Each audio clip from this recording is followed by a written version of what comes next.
सच में बोलूँ तो अगर प्रधानमंत्री बनने का किसी ने फ़ायदा उठाया तो नरेंद्र मोदी ने उठाया। अगर वोटर्स गलत हैं तो फिर आप प्रधानमंत्री को अपने पद से हटाइए और फिर दोबारा आप इलेक्टोरल सही कीजिए। थोड़ा सा उन्हें दिल में एक ठेस पहुंचा है कि 400 पार की जगह हम 200 पार ही कर पाए हैं, तो क्या पता जितने लोगों ने मुझे नहीं दिया है मैं उन्हें हटा के अगली बार 400 पार कर लूं। लेकिन जय श्री राम एक धार्मिक नारा है, पर बीजेपी उसको पॉलिटिकल बनाए जा रही है।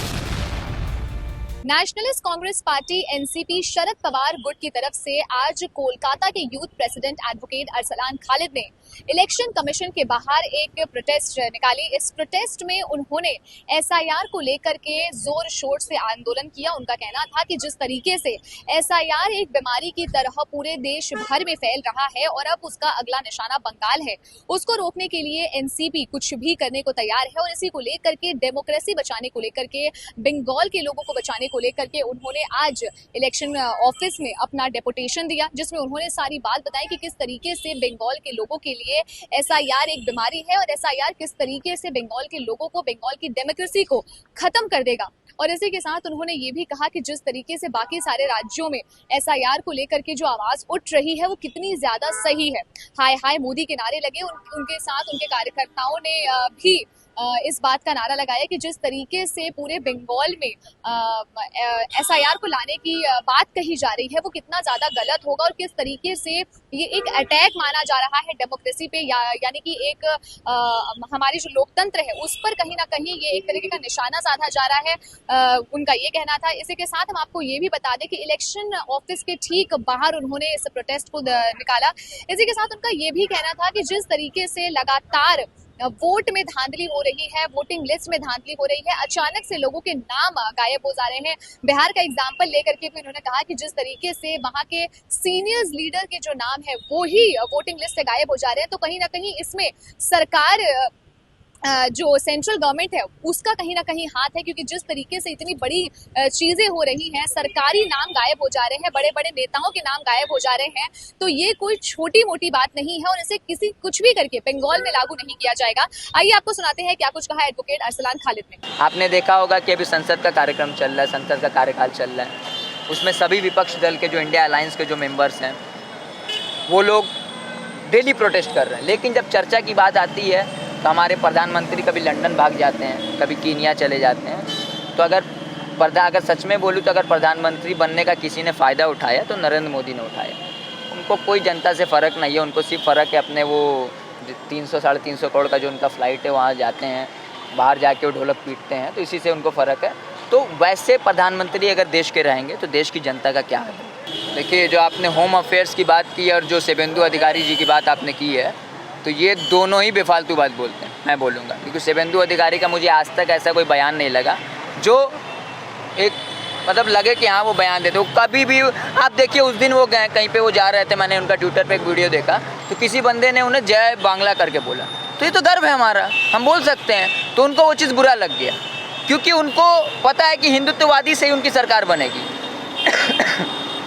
उनको बंगाल की जनता से कोई लेना देना नहीं है। उनको सिर्फ और सिर्फ अपना, वो लीडर ऑपोजिशन बन गए हैं, उनके पास सीआरपीएफ स्कॉट है, वो अपना आराम से घूमते हैं, बस उसी से मतलब है। और जब आप सोचिए कि होम अफेयर्स ये बात बोला कि 40,000 रोहिंग्या मुसलमान हैं, और उसके बाद शुभेंदु अधिकारी भी उसी पार्टी के हैं, तो जब उनके ही लोगों में तालमेल नहीं है तो फिर पब्लिक कैसे उन पर भरोसा करेगी। कोई लड़ाई ऐसी होती है ना जिसका रिजल्ट नहीं पता होता। अभी जब स्वतंत्रता की लड़ाई हुई थी तो आपने देखा था कि गांधी जी जब चले थे तो उनको नहीं पता था कि वो आज़ादी कब मिलेगी, लेकिन उन्होंने हार तो नहीं मानी ना, वो लड़े और 1947 में हमें आज़ादी मिली। तो हमारी ये जो लड़ाई है, मैं ये नहीं बोल सकता कि 1 महीने में ये पूरी हो जाए, हो सकता है 2 साल, 2 महीने, 4 महीने, 6 महीने लगे, लेकिन हम इस अन्याय के खिलाफ लड़ेंगे। देखिए, आप राम, जय सिया राम मैंने क्यों बोला, सीता माँ और राम जी, मैंने इन दोनों को जोड़ के बोला। जय श्री राम बोलिए तो भी प्रॉब्लम नहीं है,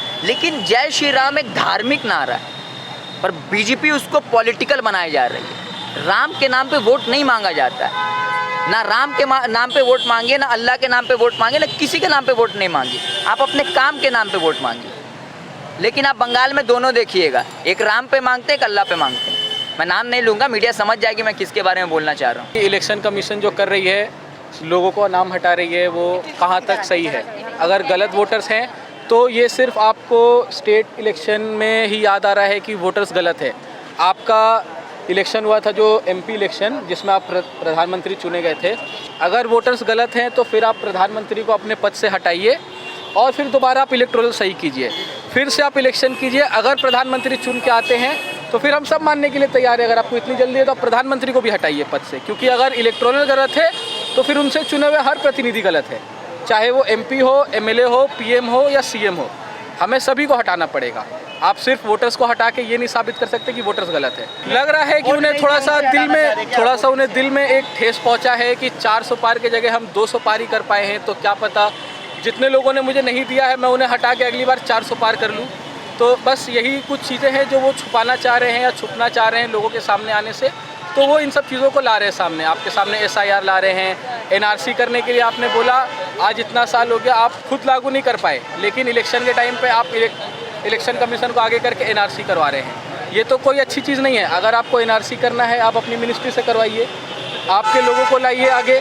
अगर लोग आपको जो जो डॉक्यूमेंट चाहिए आप एक लिस्ट बना करके पेश कीजिए, बस इलेक्शन के नाम पे मत कीजिए। इलेक्शन से हट के आप कीजिए, आप अपना एक कमेटी फॉर्म कीजिए, आप अलग अलग चीज़ें कीजिए। आपने जातिवाद जनगणना कराई, आप वैसे NRC की भी जनगणना कराइए, लेकिन एक अलग से कमीशन फॉर्म करके कराइए। क्या आप बनना चाहते हैं एक प्रोफेशनल ब्यूटी एक्सपर्ट? तो अब आपके लिए है एक गोल्डन अपॉर्चुनिटी जो बदल सकता है आपका करियर और आपकी जिंदगी। Rubina Kazi salon and academy एक ऐसा नाम है जो आपको दे रहा है professional training, beautician, skin, hair, cosmetology के हर कोर्स में। यहाँ सिर्फ 45 दिनों में ही दे सकते हैं आपको चुनिंदा ट्रेनिंग, बेसिक से लेकर इंटरनेशनल लुक्स तक। जी हाँ, 10 एक्सक्लूसिव लुक्स की expert training, Brazilian makeup, water resistant makeup, illuminated look और भी बहुत कुछ सीखने को मिलेगा। और सबसे बड़ी बात, ISO बेस्ड कोर्स जो कि वर्ल्ड वाइड अप्रूव्ड है। यानी कोर्स के बाद आप दुनिया में कहीं भी जा सकते हैं और शानदार जॉब पा सकते हैं। यहाँ आपको अपने सपनों की उड़ान के लिए पैसों की कमी नहीं महसूस होगी, क्योंकि यहाँ है EMI इजी ऑप्शन अवेलेबल। पता नोट कर लीजिए, Rubina Kazi salon and academy, 4th floor, Devi market, Greek Orthodox church के पास, Hazra Kalighat, new sky wall bridge के सामने।